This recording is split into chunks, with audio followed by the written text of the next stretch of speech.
ஆசிற்காக தலைவணங்கி மன்றாடுவோம்.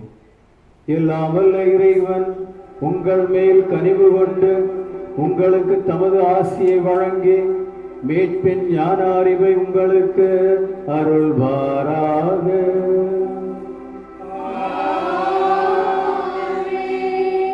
நம்பிக்கை போதனையால் அவர் என்றும் உங்களுக்கு ஊட்டமளித்து புனித செயல் புரிவதில் நீங்கள் நிலைத்திருக்க செய்வாராக. அமைதி, அன்பு ஆகியவற்றின் வழி அவர் உங்களுக்கு காட்டி தம்மை நோக்கி நீங்கள் வர செய்வாராக.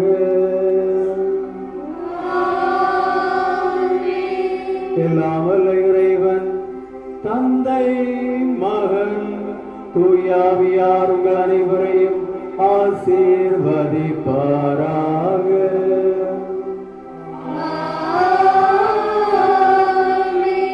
சென்று வாழுங்கள், திருப்பலி நிறைவேறிற்று.